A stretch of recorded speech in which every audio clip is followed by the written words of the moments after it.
Hello, hello. Let me just check. I can hear things and it should do this. That sounds like it's working. I I have speakers in my studio that go on standby, and so uh, I have to push some sound through them to make sure they work. So sometimes I'll get in a meeting and people are talking away and I can't hear a thing because they're talking softly. All right. I think I've already got the recording happening. Yep. And we're good to go. Hello, everyone. And already, Barbara, you're into it. You already have a question there. So you're just saying we have a full price and partial payment options. Are those two different links on the dashboard, or is it two options in the workflow that will take the appropriate checkout? Just explain to me the what you're using. Is this for signing up to your event, or you're selling your ticket, the Selling high the ticket. ticket? Selling the Okay. ticket. And so, how are you doing that? How are you selling? How are you? Okay. Well, I mean, I have a full pay price, and then I have a partial payment price if they want to do that. I don't think I'm going to use Obvio for this, but if I get No. that far, then I kind of wanted just to know. But um, the way I have it in my brain is I have two different links in Stripe, which is where the people pay through for me, and the way it's in my brain is I'm gonna have to put that in mastermind or go high level and have it where there's two workflow, or there's two options, and whatever one they choose, it's gonna take them to a different workflow that will bring them, the automations will bring them to the right link. I don't want to do something that complicated if I don't have to, because I'm over making workflows at this point. Yeah. But if that's what I have to do, then that's what I have to do. Yeah. And so is the goal that you would then, once they do purchase, that they then get access to something immediately? Is that what you're trying to do? They would have access to, well, I don't have, shoot, of course, my mom's calling right now, but I don't have anything made right now, like in Kajabi, where it's going to have everything there for them. It's going to be Okay. more, that's where I want to get to within the next couple Yeah. weeks, because that's what I'm doing. But right now it's going to be, you're going to start getting my emails. You're going to get all the invites to the meetings that I have set up for us, because this is a Yep. 6 month or a year long program. Okay. So it sounds to me like there's no there's no rush. The rush is to get the money, right? Like that's always the thing, right? So so as long as you have some ability, some system set up to take their money, then as far as what they get for that, you can do that in the following days, right? Okay. So the reason I was asking is that it was only if you wanted an automated system, because they're going to come to a welcome lunch or a welcome post event or something like that, right? I do have that actually. I do have a welcome event that's right afterwards. I just made another button on my dashboard. Whether or not Yep. I'm using the dashboard, I don't know, but I made another button that will not show up until 10 minutes before the end of the actual 3-day event. And then Okay. the reason I don't think I'm gonna use a dashboard is because then I got to tag people. So whoever Right. buys, then they're able to click on that and nobody else can click on it. I get that. Um, Right. I just don't know if I'm going to get that far. Yep. I think I think that um I think that you're on the right track with not overcomplicating it. And even messing around with tags and things like that at the moment, you don't need to worry about it. Something that you could do is, I think so, is in the Stripe receipt. You could have a link just to a Zoom call of your own, Oh, right? oh, that's good. Okay. I didn't Right. know that. Just keep it super simple. Remember that Okay. it's probably it's a custom thing that you're doing, as in it's changing the receipt, and you need to remember that for the future. But to me, that would be the easiest way. Yes, I mean it's funny because Ovio is set up. We can talk about all different ways of doing it, but I just don't want to overwhelm you right now. You don't need to worry about that at this point.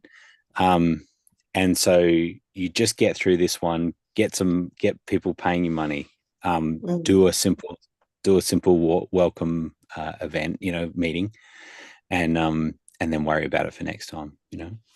Okay, well, next time is gonna come up before the end of the year. I've decided that, so Good, I will hold good. this question until I'm to that point again. Yeah, I'm gonna do a second 3-day event. Just I'm finally getting it. Like I'm on a roll. I'm like, I don't want to stop this now till like next March or April. It's gonna no, I just want to keep doing these. So Good, anyway, good okay, so work. I will keep this question So when good. I decide to do Yeah, that on the second event. and I mean, and high level, high level would be that you use Go High Level Yeah. to create a purchase page. High level creates a tags for successful completion. The tag Oh, I didn't syncs do with that. Okay. Obvio, Okay. right? Tag syncs with Obvio. Obvio then allows the link to the welcome or anything else. So that's Okay, that's that's cool. how it Okay. works. Okay. But And but you've so when also I got yeah. go ahead, sorry. Oh, you've got Kajabi in there as well, right? Which is your member. Maybe. That's just your member I hub don't or know. something. Yeah, I Okay. don't know for sure. But I think Yep. I gotta have some place to house all that stuff that people can get to. So I'm thinking Kajabi because Sure. I've heard not great things about Mighty Networks. So I think Kajabi. But um Okay.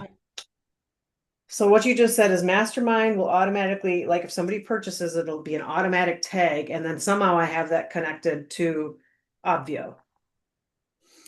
Yeah. But So you'd I don't have have to do it now, but I'm just taking notes for myself because I'd really like to figure this out on my own, just because then yeah. I'll just digest it better if I can actually just kind of work through it and figure it out. So How are you currently doing registrations for the event? I just have a registration link. It is in Mastermind Hub. And then, Okay. I have the email workflow of things that pop out to them. The invites on my calendar, I'm just doing myself. Like I went in and made a Zoom link. I made the invite in my calendar, and Yep. whenever they sign up, I just add them to it and I forward them the invite to the class. Fair That's enough. all I'm doing for right now, just until I figure out Yeah. what else I'm supposed to be doing, but my brain, it can't organize It's it all yet. So, it's it's totally fine. It's a totally acceptable way of doing it. you know. Um, okay. it's like this event you're running in a tent. It's going to be very comfortable. It's going to be really, it's going to work really well. And then at some point, you're like, I'm going to do this in a big ballroom, and the most important thing, like the last thing you want, is that you've stressed yourself out leading up to the event because you're trying to connect all these fancy tools together, Yeah. and you're just worn out.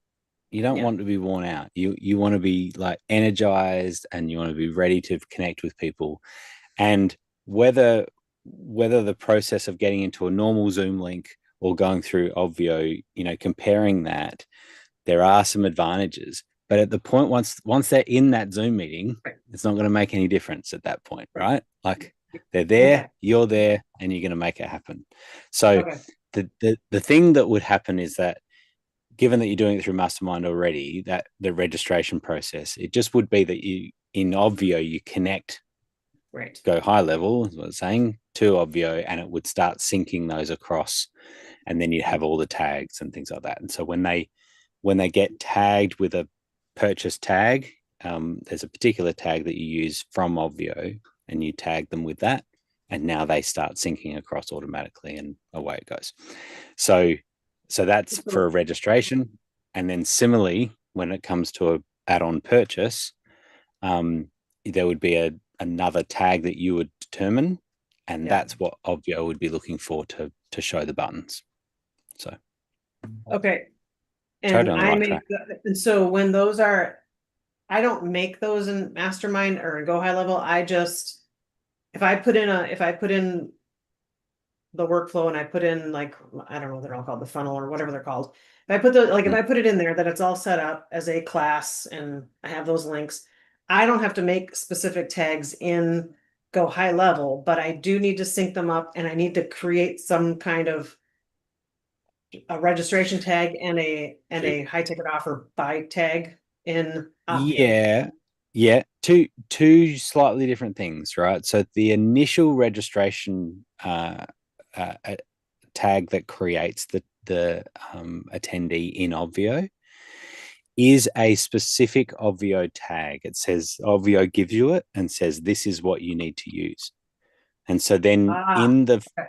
in the in the workflow of the registration purchase, you would say on completion, tag this person with this specific Obvio tag. And Obvio is looking at your account, looking for anyone that has that specific tag. As soon as they have that tag, it syncs them over and puts them makes them an attendee in Obvio. When it Okay. comes to your purchase, at this point, you've already got Homer Simpson is now an attendee in your in Obvio. Mhm. Now, any tag that you create in Mastermind is going to appear in Obvio. So at that point, it could you could be calling them, special VIP. And now that tag, special VIP on Homer Simpson, they did the upgrade to to your high ticket offer in whatever format you wanted to do it, but they have that ticket, that tag. That special VIP tag then comes over to Obvio, and in Obvio now you're saying what is that? What's Obvio looking for that tag for? And as you said, it was a button, and it will only show for people that have tag special VIP. Right, right. Okay, well, that's interesting. So because I was trying to figure out what, I don't understand how attendees show up in here. Like, I don't understand what's happening. But it's Right. because I didn't connect registration between Mastermind and Obvio. Okay, that was another question I had coming up. So that's good to know. Well, Makes sense to and the and the good news is that you're actually really close. And I'd still recommend you don't do it, right? You're only a couple of Oh, I'm days not away doing it from for it. this. I'm pretty sure I'm not doing it for Yeah, this time because, yeah. yeah, You've there's, already got it set up. I don't know if I have enough beer in the house to recover from that No, afterwards on Sunday evening. I really don't know. So no, I don't think I'm totally. going to do it this time, but it's just so good No, to hear because I do have a lot of the pieces already in place. I'm like, you why, do. what am I missing? That was Yeah, really clarifying what you just said. So thank you for that. I should be good to great. go. Should be good to go. Okay. And Thank you. Barbara, You let I me do have ask you a a, quick absolutely are. Mhm. let me ask you a quick question. Do you know how to do the different things in Stripe that you and Grant were talking about? I can look. I've been using Stripe quite a bit. I just never really looked at all the tools I have. I know, um, I mean, I Okay. don't know off the top of my head. No, I don't know, but I feel like I could figure it out. If you want to tell me quick, great. So I would actually suggest that you create a purchase page inside of Mastermind since you have it. And within Mastermind, you can create a pay in full product and a payment plan product and Right. stick them on that purchase page. And then the user can decide which one they want. And it'll take care of all of that Stripe info for Yeah, you and create the product so you don't have to figure out the Stripe piece. You just have to create a Ah, couple products inside of Mastermind and put a payment form on some page that you give them, okay. I'm trying to think through what which you're you've probably saying. already Trying to done picture it because in you my have brain. people. Yeah, I you've probably do. already done That's what something similar because people registered for your event. yeah, yeah. That's what I'm trying to think of right now. It's like, okay, what do I have in there? I'm just making notes to, okay, so I create a person's page in Mastermind Hub, and that'll automatically link to my Stripe because that's a Yep. product. And then depending on which link they click for the workflow, it'll take them to the right payment link, basically, Yeah. is what you're Well, saying. Yeah, the great part is you can add multiple products onto a single funnel and they'll just show up on the purchase pages and which one do you yeah, want and they'll right. pick which one they want. So you don't have to worry about which link they clicked on. You just send them a Got it. payment link. Okay, all right. I was making a note before you stop, or before you guys move on, because otherwise I'm gonna lose my train of thought. So multiple products. okay, moving on. You're funny. Thank you. All right, cool. That was awesome. Thank you very much. I do have one other question that has nothing to do with Obvio, but if we have time, I'm gonna fire, ask it later and or I fire, can okay. fire away. So I'm thinking of going to in person for the TVE event in October. And What? Oh, oh, sorry. I thought you were talking about your event. No, I was no, like, the what are you TV. talking about? No, Okay, the yes. TV and I'm just wondering, because I know many of you have already been to an in-person when you're there for TV in person. I'm pretty sure Muddy and Justin, you're both at the last one because that's the one where I purchased. What is the difference of doing it virtually or being in their studio? Like what am I going to feel that's different that is going to be like worth it? Because I'm driving there. I don't live that far. I live about 6 hours away, so I'd be driving there and obviously putting out a chunk of money. So go if you have any advice on that. So before we answer this, let me ask Grant. Grant, is this a question you want to answer on this call, or do we want to push this to the Leap office It's okay. hours? Okay, It's okay. We don't have other questions, and you can just answer it. perfect. Answer it Just quickly. wanted to make sure. Thank you.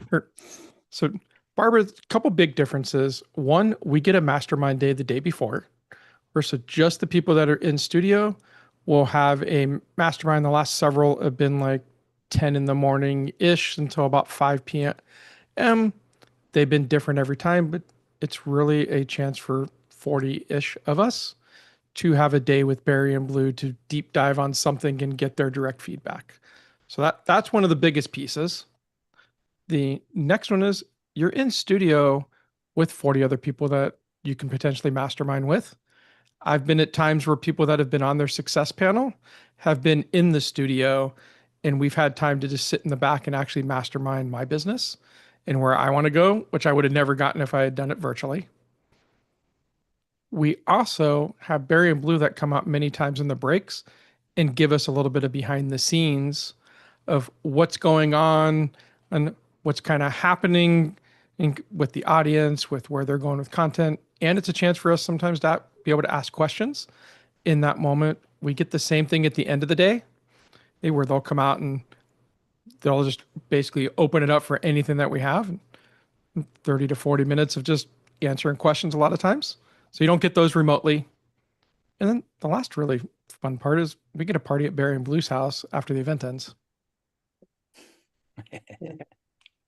Okay, With good to with know. two I with mean, those with are a two lot of the dogs. things I already had in mind, but I'm sorry, go ahead. And there's one other thing, And which another thing. is you also get to step into the studio and kind of have a moment to get photos taken or take a little video. And so you get to kind of step onto that big virtual stage. And in my mind, it really helps level up your vision. I've seen that happen lots of times. So it's an intangible, but it's a neat experience. Mhm. Well, and it's also a good opportunity to grab some pictures, I suppose, that I could then put on my website or whatever kind of, lead magnets I put out there, or whatever the case might be. So, Yeah, definitely okay. pictures. The networking is so key there. Like it's really less about watching the event, to be honest. Like there's key sessions that we'll watch: opening keynote, or our opening session, the day two keynote, the offer, the panel, laser coaching, heart close, like kind of the big pieces of the event. The rest of it to me, when I'm in person, is kind of optional, depending on what's going on. I would rather mastermind if I could mastermind with Muddy or if Grant was there or Cat King or yourself and we got to mastermind. Like that is much more important than seeing some of the other sessions. Like I don't need to see the tech run through for the 10th time. Like I'd rather be masterminding and networking. Okay, cool. Well, thank you guys for taking a few minutes to go over that with me. I don't know if there's anybody else on the call who's been in person. If you wanted to share anything, I'm happy to always hear, but I also know this is an Obvio call, so I don't want to keep going too long. Yeah, thank you. And there's some other obvious stuff we'll get to now, but Okay. it's worth thinking about as an option for you. If you decide not to do it, obviously you're gonna still get a bunch out of TVE. It's gonna be a great experience for you online, and it might be something you do, another time or something. So, either way, I think you'll be fine. Okay. It'll Well, be then worth it. So. Cool. Well, the mastermind day is on my birthday. That's why I was like, is this going to be my birthday present to myself that I'm going to just like splurge and go? I'm turning It might be. 55. Why not? So, okay. I, Thanks, guys. I don't think you would regret it if you did it. Oh, I don't think, no, I don't think I would regret it either. Yeah, I get that. So thank you. Yeah, sure. Cool. So, Muddy, live streaming from Zoom to YouTube. So, yes, let me do a bit of inception here for you, and you can see then exactly what I'm doing. Let's do that. No, go ahead and share the question with folks. Yeah. So yeah, just about what does YouTube get? You want to be able to see the gallery view as the host, but you want the YouTube just to get the active speaker. The way that the live streaming works is that it will get whatever as the host you're looking at. So currently, what you're seeing there is from me is my Zoom view, right? So you can see that gallery is on the bottom and multi-speaker is at the top. Barbara's still showing there. She'll drop off in a moment as the way that multi-speaker works, like that. And then if you speak, Muddy, you'll see that. Yeah, right on. And then I'll pop into that slot and then you'll pop up there, right? And so then what you see on YouTube is. And I forgot that that's adjustable. I forgot until I saw you drag that. Right. Yeah. So depending on how many you have in the gallery view, that can work quite well. So then, of course, the whole other way of doing this is you just have a host that sits on active. The actual separate host computer. Yeah, it's just another computer. Yeah, it sits on active speaker, and then you do whatever you want on your computer. And the use case, and I just verified that I have this order of operations, right? The use case is there is a follow-up bonus session that may reach capacity, may reach over 1,000 people. I don't expect that, but I want to be prepared for that. And it's just a bonus Q&A. We don't need a whole big production, multiple rooms. The plan is if we get to 1,000 people, I want to have the live stream on the dashboard that people can just kind of tune in and watch the live stream. And so once the pre-show conversations are done and we're ready to essentially open the doors, that seems like the time that I want to start the live stream, because as soon as I click go live, it's going to be live and people can rewind to that. So I don't want those kind of crew conversations as part of that they can rewind and see. So we'll in Zoom, we'll click go live to live stream, sign in. It starts streaming to YouTube and pulls up the watch page, pulls up the YouTube watch page, at which point I can copy the embed code, because the regular link doesn't work for a live stream, but the embed code will. Come over to the dashboard, create a new post, put that URL, put that HTML in there, but disable the post. So the live stream is there and ready, but it's hidden. And then if we get to, 900 whatever people in Zoom that I noticed, then go and enable the post, because it's there and ready, but it's just not visible to people. The other thing that I noticed, which was interesting when I did a little practice with this earlier, and when I did the practice, I had gallery view opened and I noticed that's what was streaming to YouTube, which was the basis of the question. But when I did a practice and live stream to YouTube, in that live streaming dialog box, there was a check mark that said, remind attendees to watch live stream if we reach capacity. That's right. Yeah. So that tells me that, the 1,001st person that tries to join the meeting, not will they just get denied, they'll get a little pop-up that says, hey, watch the live stream. So watch it here instead. Yeah.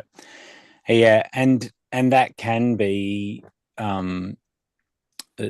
two things there is if you did the if you're doing the live stream through the YouTube connector, Zoom, YouTube, then it's going to take them straight to the YouTube page. If you did it as a custom live stream destination, you can say what the address is, right? And so you can use the YouTube's stream ID and the address, and then you can say that the where to view it is at Obvio. Is the dashboard. Got it. it. So they click that, they'll go back to the dashboard, and presumably you'd have it ready at that point, and so it'll already be going live. The other thing, I guess the other thing I could do is maybe turn off the button. Like if we get to 1,000 people, turn off the join the main stage button. Yeah. You can do that. Of course, at 1,000 people, you will have people coming and going, and so that's true. It's always, it's whether you want people to be able to see the chat and kind of see all these other people and have that experience at that point. Yeah, I think the custom streaming service might be a good option. I'm sorry, go ahead. Yeah, you had another tip. That could work. The other thing is that when you're setting up the if it's a custom, you can. The thing I'm thinking about is you're talking about the DVR functionality and being able to roll back. So you can turn that off in YouTube so that they only get to see it and they can't roll back at all. You know that. Well, I saw that when I went to do the test, I first went to YouTube to set up the live stream there. Right. And I was hoping that actually I might be able to schedule it, right? To okay, let's schedule it for 7:30, 7:45, whatever. Didn't see that option there, but I did see those granular options to be able to allow or disallow, along with live chat, and there was a live chat summary option. So if I use the custom stream, I think I can probably turn those off. That's a good call. Yeah, and if you're using the custom stream, you can also say to schedule it for later, right? So the option is when you go to go live, you have the option to schedule the stream for a later time, and then you would set that. There's not a massive advantage. The big advantage for that is on the YouTube channel itself. It says, people can come and schedule it, kind of thing. It would show the post before it was alert me when it goes live. But it's going to be unlisted anyway. I don't want anyone to find it on YouTube. So absolutely. Okay, cool. Yeah. But by scheduling it, tips. You will have the address, and so you can pre-prepare all of that. So that's something. Right. I can grab the embed code will show up, and I can get that already. Okay. Yeah. Cool. Yeah. Cool. I think Kat. Yes, Kat. How do we make sure your events are not live? I see the dates and I don't know why one is still live. Also, I followed my notes and still don't figure out how to find the back door. Okay, cool. Scholarship link. Fancy name. So the when the event says that it's live, particularly on the organization page, it simply means that it is in the window that you've said that the event is happening, the start time and the end time. That's what it means by live. And so, nope. But it's not. It's already ended and it's still live. And that's why I'm confused why it's still live. I want to leave it there because I want to replicate it later on and make it live. But I don't like that it's live now. Yeah. What's your concern about it being live? What does that mean to you? That people can still go back and visit it? I don't know what can happen. I thought it was within that window of the dates that we put in there, and it's post that date. And I don't want to get rid of it because I worked hard on that dashboard. But I don't understand. Right. Yeah, there's If I nothing to be can concerned ignore about. it, I'll ignore it. I just don't understand. Yeah. So it could be if you go to that organization page and you refresh it and it's definitely past the end time, then it won't say that it's live. But that live tag, all it means is that it's sitting in that time zone. It doesn't mean anything. So if you aren't concerned about people who have been to your event clicking on the button and going back to the dashboard, then that's it. It doesn't mean that they can get into Zoom or anything like that. Well, it's simply just I viewing know the that they dashboard. had clicked to try to get in there because they got to me and said, it says it's closed. And I said, because it's not live. You know, we're not doing it. It's over. It's done. It was over Right. on Sunday and then they kept on trying to go in there. And I'm like, dude, no, I'm not, because I didn't mark it to be live. You know, I only mark it to be live right before I go in there kind of thing. And I just wanted to understand, but if I can Yeah, ignore okay. it, I think ignore it. you can. There's a bit of overlap in what you're talking about as far as Zoom and actually having Zoom online and the rooms open and the areas open, versus just the event being live. And so there's a couple of things here. If you don't want people to go back to the dashboard after the event, there's two things that you can do. You can redirect the event. So you can redirect that to perhaps your next event sign up page, or just your, your default page, so that they don't go to the dashboard. So if they Okay. do click on, I know my next one. That's right. If they click on it, they would go to your sign up page for your next one. Thank you. And how do I do that?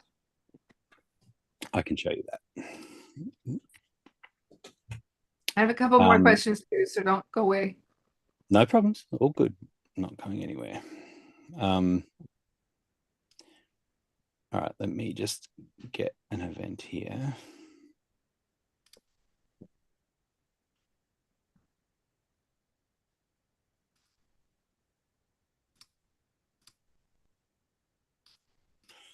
So 1 second.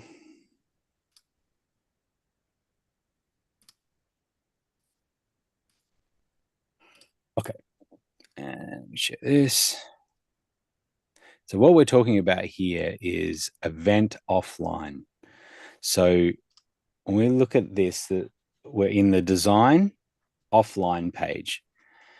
Offline page simply means if you have this enabled, and I'll show you where you enable it, it can show this page, and you can customize this however you like.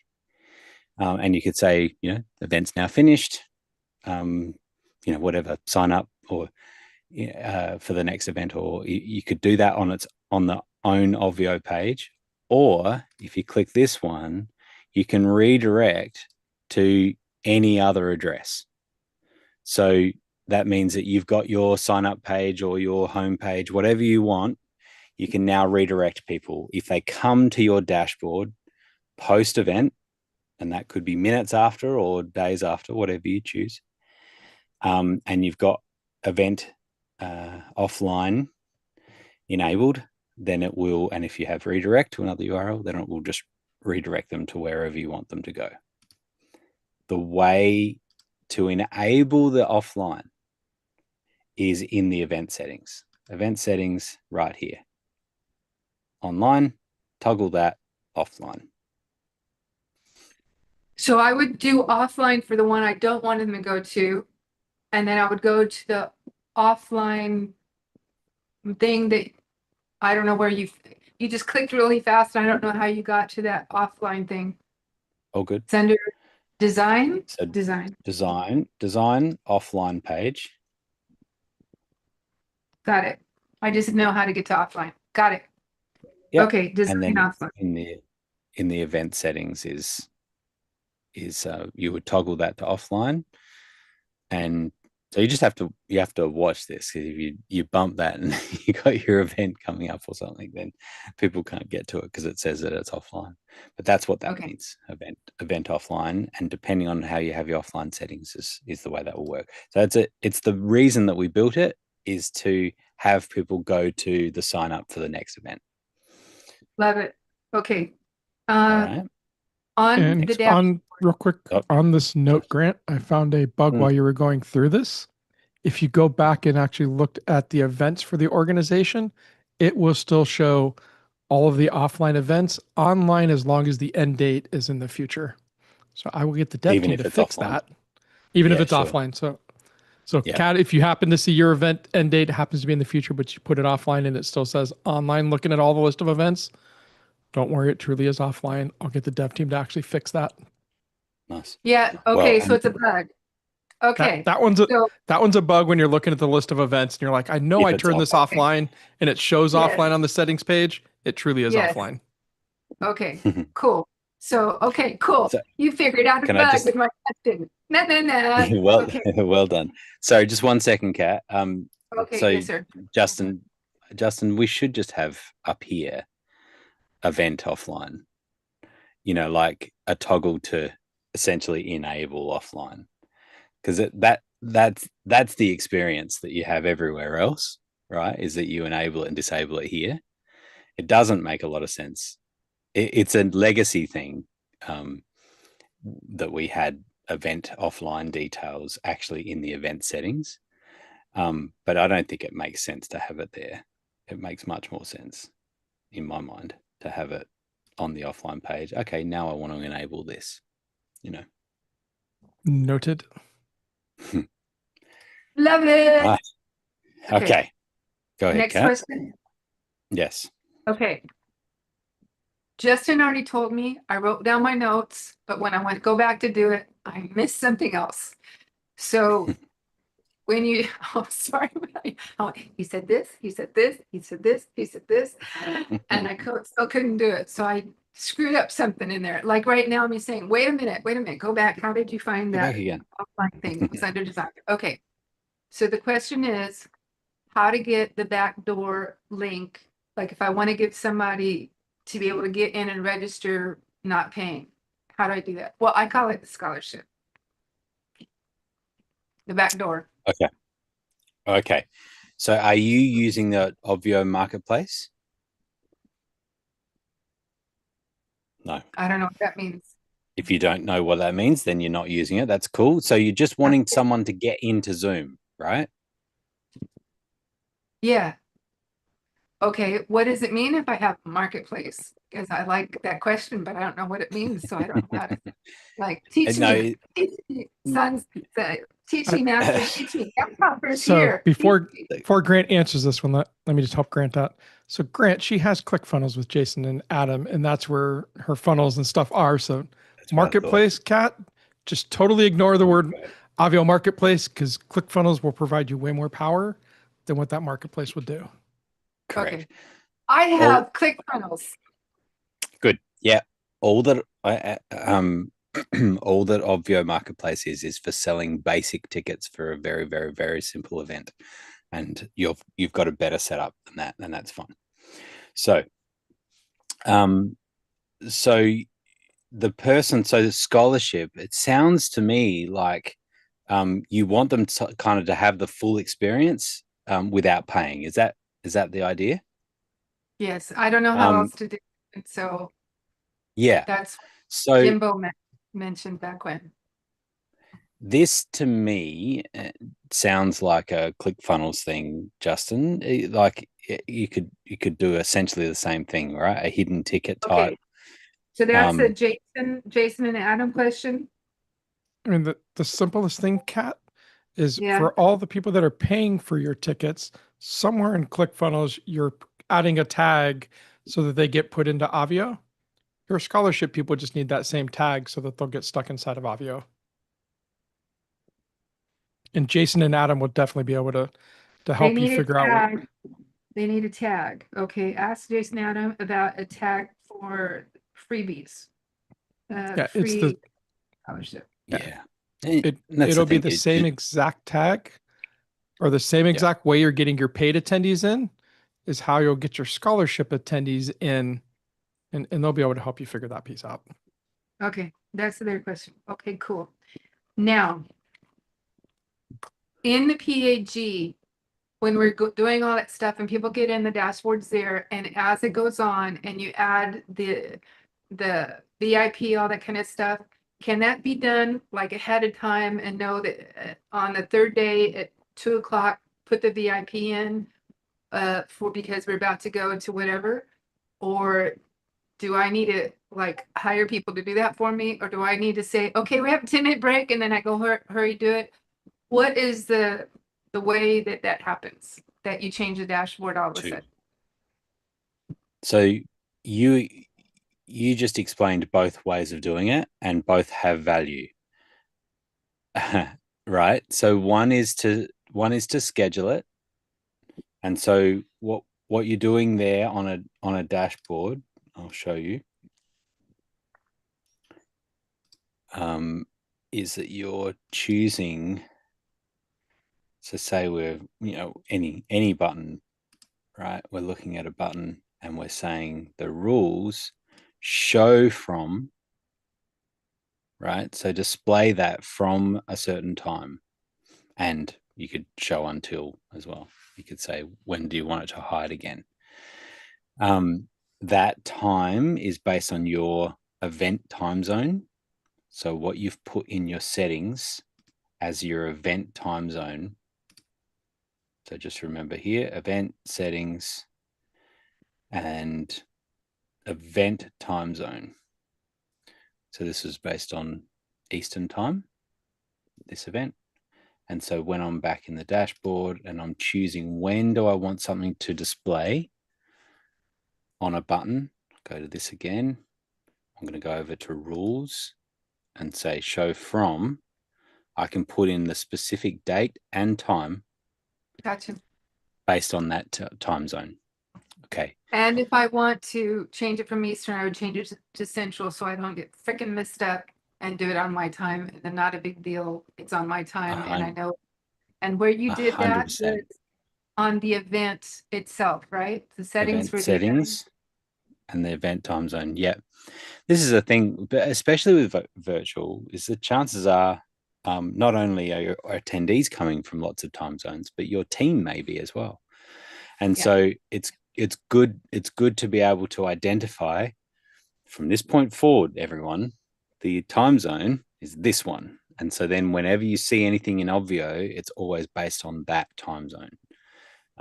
We even go to the point of setting clocks in the space to that, to that time zone, and everyone just knows that's what it is. So, however, you also mentioned the other way of doing it, which is just disabling and enabling. And there is value in that process as well, in that you could have a button here that is just sitting there and it's just disabled. And as soon as you're ready, because a good virtual event is not restricted by time and space, and it could breathe a little bit, and it could be that you're a half an hour later than you thought you were going to be, or a half an hour earlier, or whatever it is. Once you're happy, as you said in that break, you could simply come in, hit enable, save, and you're done. It's now there. Can you go back one step? Okay. How did you get that to pop up? You went to email support? Where did you get that to pop up? That was just a button. When you hover over any of the buttons, you go to the gear to change any buttons? Any button that you're creating. Yep. That you've created. To enable the VIP on the dashboard, I can go to any button that's there. Or you want to, are you talking about adding a button? No. No? I just want to enable or disable or enable instead of the schedule. I want to do the enable thing. Okay. How did you get there to change it? I understood what you did over here. I don't know how you got that window. I want to know how you got that window. Click that gear, and there it is there. Okay, because I put on their main nav button that's the window I need to open. Are you telling me that any of these buttons will bring me to this window?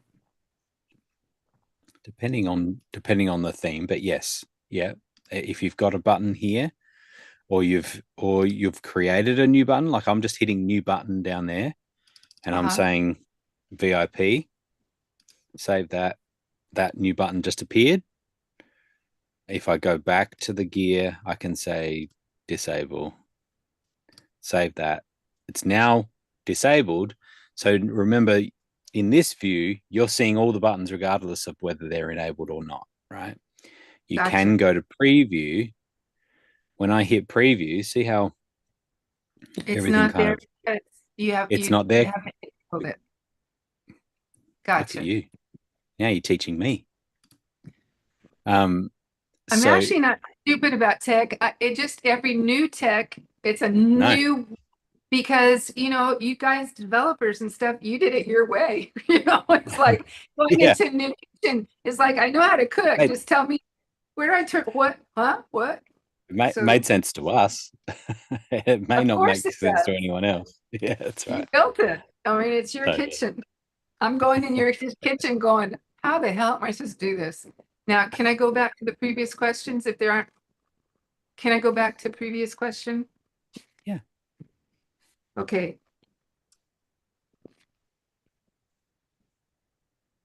Okay, Muddy's question about because I'm going to be starting a podcast. Melissa and I are going to be starting a podcast also. Nice. Those of you that don't know, Melissa is my partner and we started Leap together, but then she didn't retire when I did, but now she's back in the fold. And so Okay. I have Nice. my business that I wasn't going to do. Resigned. I resigned. Yeah, I'll retire when I'm. okay. So yes, now I'm all in. Make Now it I'm all clear. in. So you'll see my face now, guys.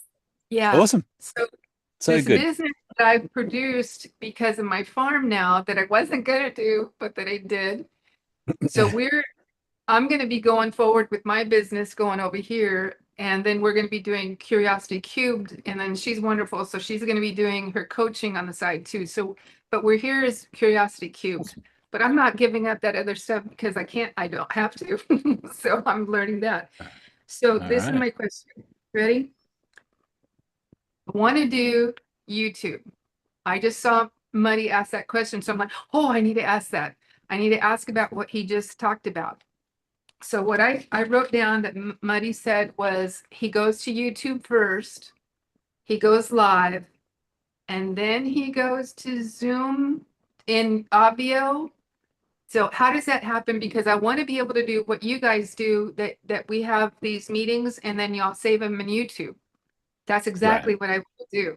So I don't know what his question was, but I still got some wisdom from y'all talking, but I don't totally understand it all. So if you could help me know if it's in a video somewhere like that, just show me where the video is so I don't waste your time. But that's what I need to know how to do.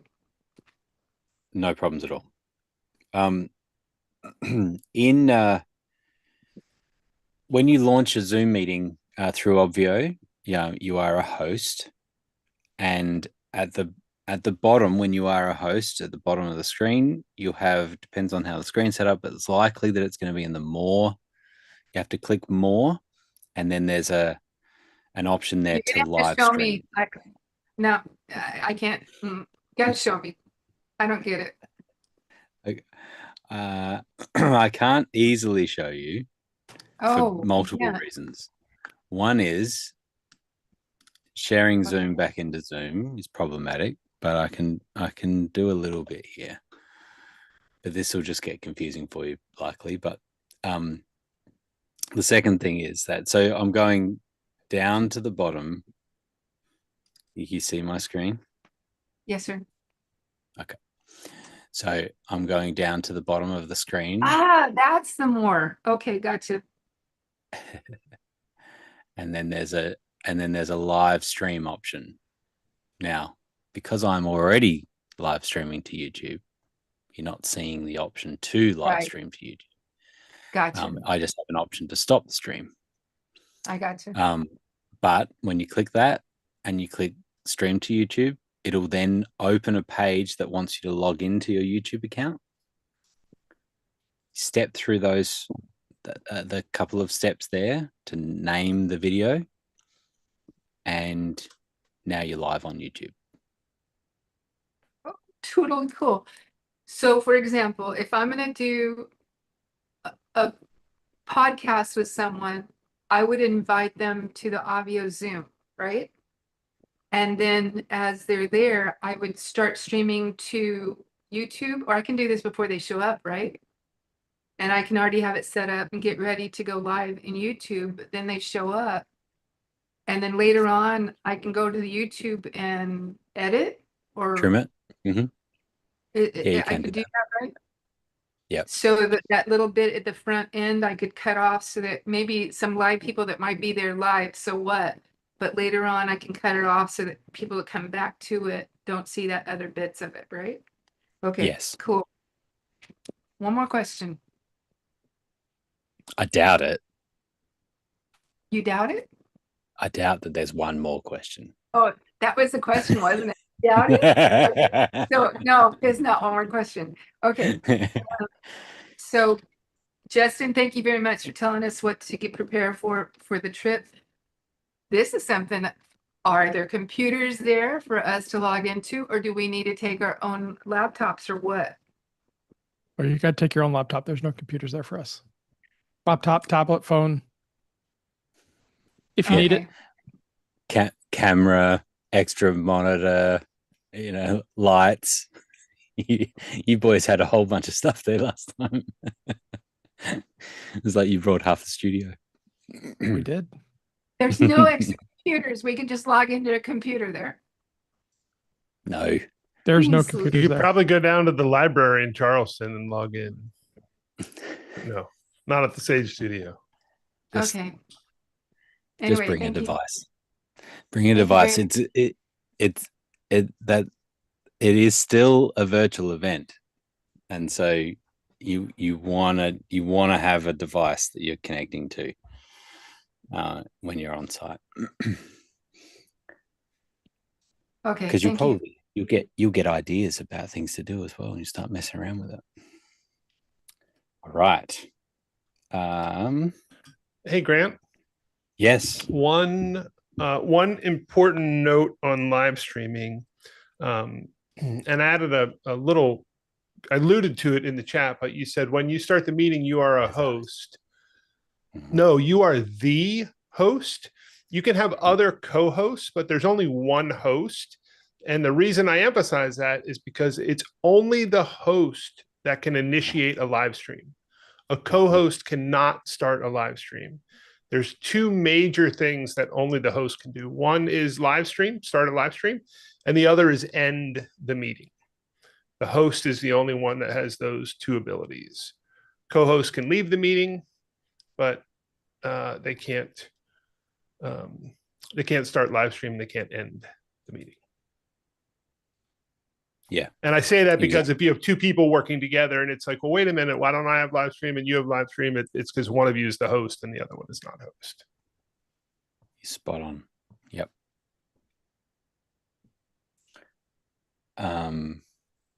Cool. Melanie, I was able to get Magic Link into my active campaign. Well done. However, I was also thinking it might make sense to set up automation on Obvio to send the Magic Link to people. Can you please share how to do that? During my little event a few days ago, I ran out of time to set up automation in active campaign and had to send the Magic Links manually. Yeah. So let's talk about the couple of different setups that we have. So when you've got the ability to send broadcasts from Obvio. Now, obviously, in your active campaign, you also have the ability to send email. And you can argue that the advantage of sending your email from active campaign is two things that I think of. One is that it tracks it better. So in active campaign, you will see that the email was sent when you're looking at the history of a contact in there. you'll see, oh yeah, they got their welcome email. I'm not familiar with ActiveCampaign, but I think it has some tracking to say that they opened the email, right? They clicked the email, that sort of stuff, right? That's really helpful information. The thing is too, is that they get used to seeing the email from that, from that person, from that organization, the way that all works. It's kind of like, okay, this is where I get my emails. So best, Grant, that's probably enough. And I just ran out of time. I just thought maybe there was an easy thing to do in Obvio, but I get it. Well, I'm look, sending out and then, every 2 days right now to people okay, so with different things. But yeah, I'm good to do that. I just that makes sense for me for what I'm doing. I'll just quickly complete the idea, because I got Okay. people so excited about what else it might be. And that is just there's a welcome email in Obvio. The welcome email is triggered whenever someone is created in Obvio, no matter how they're created, manually entered, used an integration, an import, any time that an attendee is created in Obvio and the welcome email is enabled, it fires off the email. So it is a very easy way to get people their link. But best practice when you have a CRM connected is to do it through the CRM. Nice. Good question, though. Thank you for the bird by birds. I appreciate it.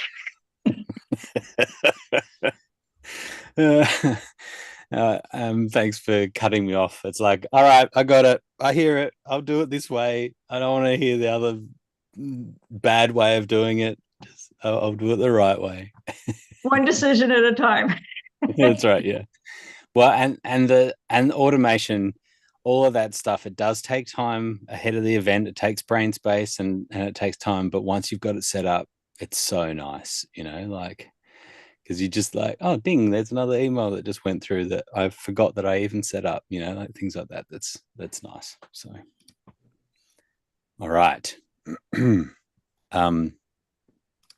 I'm giving forewarning that I've got about 15 more minutes, but we don't have any questions that are posted at this point. So is there other questions people have? Anything else? Maybe my warning scared you off. Where's Franklin? Franklin always asks a question right at the end.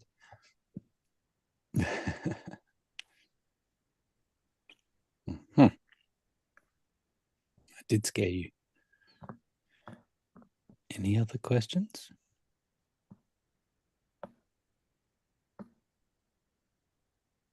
Oh. No other questions. All right. All right. Are there features in development that will be coming to Obvio in the next month or so? It's a good question. Sure. Yes. Yes, there are.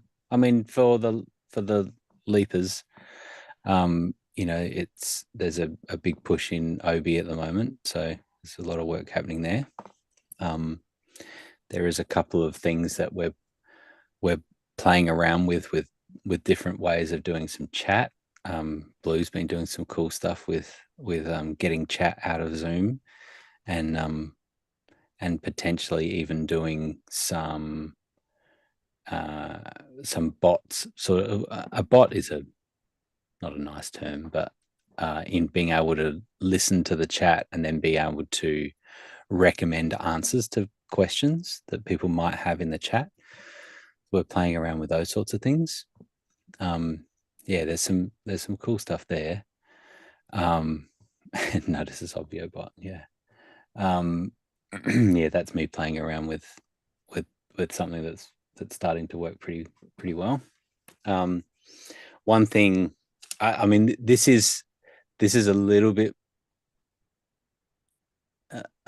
pie in the sky, but I'll share it with you anyway because it's one of the things that we've thought about for 5 years, and that is some really finite control of breakout rooms and who gets assigned to breakout rooms. So one of the problems that we have, particularly on large events, but on all events, you do breakout rooms, people have either left and they come back, or they're just joining for the first time while your breakout room is on.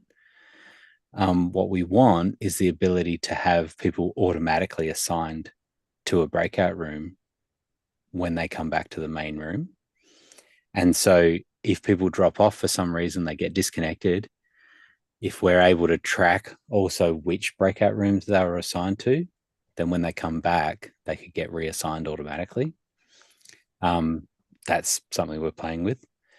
The other really big thing that we've wanted for a long time is breakout rooms based on tags and groups in Obvio, right? So now it's like we've got the red tag and the yellow tag and the green tag, and now I'm going to open breakout rooms and all the reds are going together, all the yellows go together, based on however you set up what you want to set it up. Is actually it's kind of it's essentially like pre-planned breakout rooms rather than just random, but it could be based on Obvio data. So there's just that, you can see where we're going with that, because it really opens up a lot, where you could say, hey, we're going to break you into groups now, and actually we're going to break you into geographical groups, or we're going to break you into interest area groups, or and you think about how we've already got things in place where you can do an intake survey on the waiver step, with the second step. People come in, you could ask them a bunch of questions. What's your interest in these? Whatever. Pick from these 6 groups or whatever. We now store that, and then have that available to do breakout rooms. And now, okay, now we're going to break you into breakout groups based on the data that you gave us. So this is very early days, but we're getting somewhere where that might work. You can just see how it's connecting a few things together and having a Zoom, essentially a bot that is automatically assigning people for you, based on the data that you've already got in Obvio. So that's something that I'm playing around with at the moment. There's also an extension of that, or part of that is in some of our large scale events where they have sales lobbies. So people that are interested, that have questions about signing up, to the offer. You might have 1,000 people that all come to a meeting that are all asking questions. How do we manage that really effectively? And so there's some things around breakout rooms where if someone asks a finance question, can I use multiple credit cards as an example? Firstly, we could offer an answer to that in the chat, but also we could transfer them to a breakout room which has the finance people in it.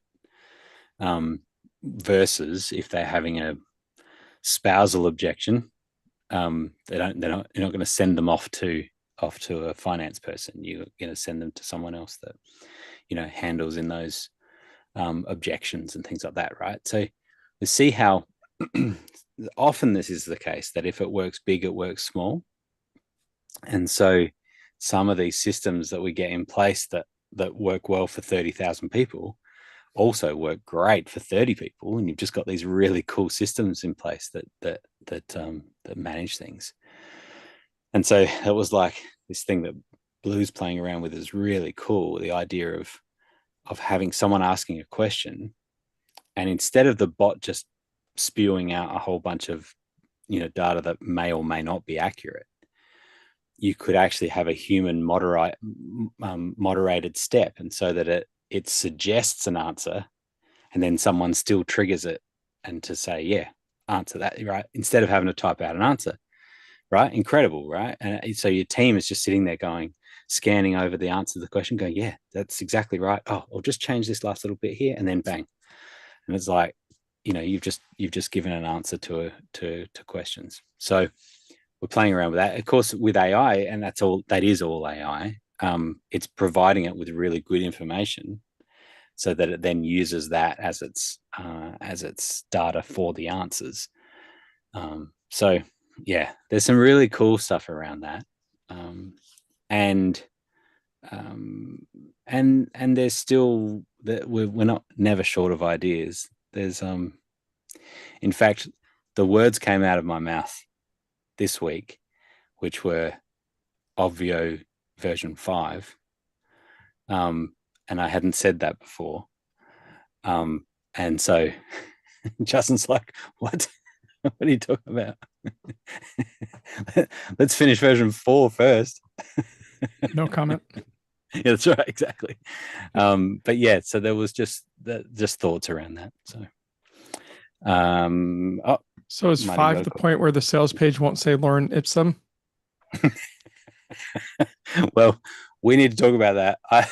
I convinced Blue a couple of days ago. We're discussing. I convinced him. I'm like, how about Justin and I just take it from here? He's like, good idea. So we can chat soon. We'll get that over the line. And swinging back to Laura's question, because I think the real question is, are we going to release something that's going to impact her event? And the answer is no. All right. We're running events 24/7 on the platform. And so we're super cautious about what we release. 100%. So yeah, nothing will impact your event. The stuff that you need is going to stay exactly like it is today. There'll be some enhancements coming, but everything you see today will still be there, still work. See, I took the question as optimistic, and Justin took it as pessimistic. And so it was both. Yeah. I definitely knew it was the like, do I need to keep track of anything for my event? Are you going to break anything for my event? Yeah. Yeah, no, Justin's absolutely right. And that's the thing, particularly because we have lots of large events that are happening all the time. Large events are brilliant for the platform, right? Because they really push it, and we need lots of stability, and so we're very cautious about things that will impact that at all. But a little button change here or there, or a little extra feature somewhere, is highly unlikely to make any significant change to the event. So that's the things that we test. So yeah, there are a few coming down that will be nice add-ons. A couple that I know Muddy's been looking forward to. We're adding the ability to put text on the waiver page above the form.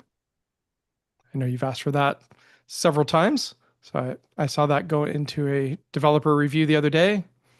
One that went live just recently is there's a download all option under recordings now.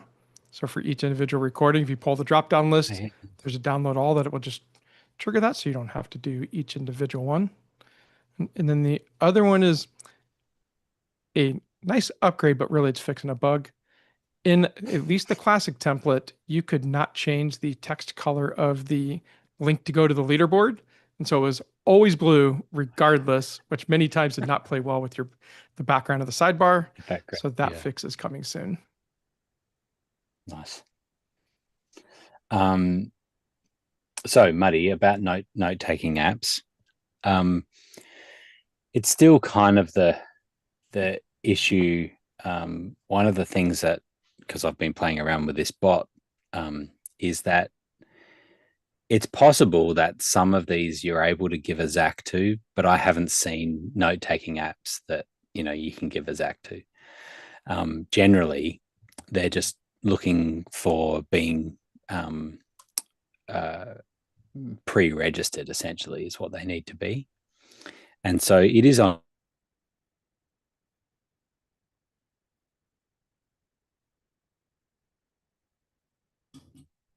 No, I don't hear you. Maybe it's just me.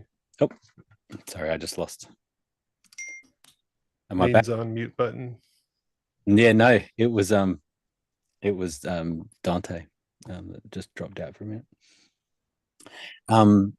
That so Justin, yeah, just around the pre-registering someone for a room, like that's what we sort of want to get to, Muddy, is so that you can essentially, if the you can give the bot an email address, and generally like those note-taking apps can have an address, and they can be given a registration link to use, right? So if we can say in Obvio, register this person and give me that registration link. So the link that they are using to join Zoom, and you give the meeting bot that registration link, then they'll be able to join and it'll be fine.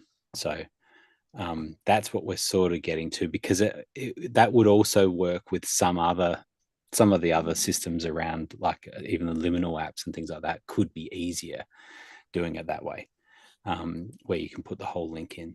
So that's what we're exploring. Yeah, that makes sense. And the reason I asked is because I know not only has the question come up several times, it sounded like through some of the conversations that there may be some that can get in through special workarounds. Yeah. And so I'm like, okay, one of those special ones I'm ready to work around. Like, yeah. So yeah, and yes, I think I understand the process, because when you in a Zoom meeting that has registration outside of Avio, when you register, you get a custom link that is a registration link emailed to you. That's your link to get into the event. And so if you could surface that somehow in Avio, that you could get that, then you could tell the bot, hey, you can tell the note taker, hey, this is your link to join the meeting. Yeah, that makes sense. Cool. Yeah. And all of this, that sometimes people are like, why is it so hard? And the reason it's so hard is that we have it locked down, right? We've got the security there so that you can't just share the meeting ID and the password with anyone and have 1 million people come and join your meeting, right? So it has to come through. Yeah, it's a secure platform. So, but we do want to find ways, as more and more people are asking about that. Start links, I have tried the start links. We talked about that before, Muddy, right? Like the /s. Yeah. And in recalls are one of these meeting note takers, and it did sort of work because it took the Zach, but it still didn't quite get there. And so I think the registration link, which is what Obvio is using, right, in the background, that's what we're storing for everyone. And so surfacing that for a particular registration, I think is what we need to get to. So there's a bit of that, and a bit of most of the AI note takers actually aren't compliant with the Zoom join links. Yeah. They do the basic, you get a password, you get a ID, but when you start doing registration and other things, there's other parameters that you're supposed to parse, and they're just ignoring those, which is what's keeping them truly out of the meeting. Yeah. Some of them may be logged in properly as a user, and at which point that could work. And that's where, if you're registered for the event with the right email and you're logged in as that email, then it will let you in because you're registered and you are authenticated as that person. You don't need to use a registration link. But some of those meeting bots are not logged in as anything, and that doesn't work, so it's catch-22. Kat, regarding Obvio 2.0, is that what you meant? As in maybe 5.0? 2.0 was kind of like WordPress. Okay, 2.0 for me. Yeah, fair enough. The next version, whatever you want to call it, care. So the surveys. Yep. So you can do that today, technically. You would create a form inside of Obvio and then attach that to a blog post on your dashboard. Yeah. And I'm sure Grant could show you. So we could also take the survey that it's not not the beginning, because you said the survey can be with the waiver. But at the end, and you could even have a link, maybe that if you complete this survey, they get something free in the future, whatever, or discount, whatever. You can do that once they submit it. Yeah, there's nothing stopping you doing any of that. Having the form, there is no way that the thing is that we have them captive at the start, right? They can't get to the dashboard. They can't go anywhere until they get past that waiver step. There is no such thing at the end of the event. So then, right, they're not captive in any way. So, but you could, I mean, if you were to do a form at the end on the blog post, which you totally do, you can add a form to a blog post. That's fine. And try to encourage encourage them to fill that out. You could also email that out as well, and then have any process, of doing a typical survey. I think if you were to ask Blue about surveys, he'd say that they're a waste of time. And so, so it's worth thinking about that too. So you may find other ways of collecting the data rather than just a survey. But it's totally possible to make a form with whatever questions you want on it, put it on the dashboard, and have people follow. Go to that at the end, and you could incentivize that if you wanted to. I like debriefs. I like going back. So okay. Fair enough. Yeah. I asked a question earlier. Is y'all talking about bots? This last month, it's been bot city almost everywhere I go. You can't even see Right. chat. Everyone's bots are coming in there saying, I have notes for this, for this, for this. Right. And if I do it through Obvio and I don't give them a way to register their bots, and they can't come in with their bot note takers, right? Is Correct. that gonna get people really pissed at me? And it's like, well, watch the Too bad. review.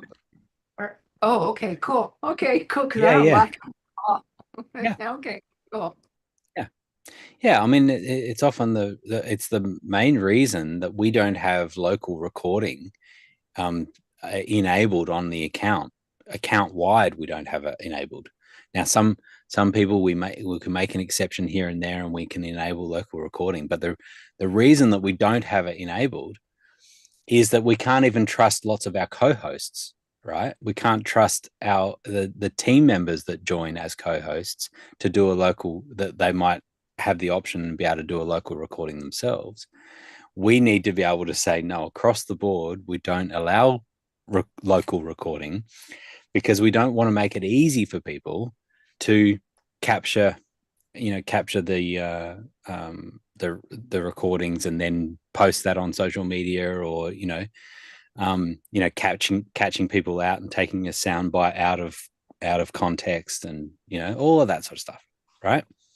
So and I mean, I always push for, this is the moment that we have right now. To think that you could just play this back and experience the same thing is missing the point. This is highly interactive. We're experiencing something together. We're creating something together right now. So be in the moment. This is not about generating content. This is about us generating something together, and it's a special moment. So let's be in it. So now that doesn't mean that you might Speaking not of special, choose. it's probably about time. Just watching the clock for you. Yes, thank you. I've got to thank you. I've got to take the kids to school. Awesome. Thank you. Let's do this all again next week. Come with your questions, and yeah, I'll look forward to seeing you then. All right. Bye-bye.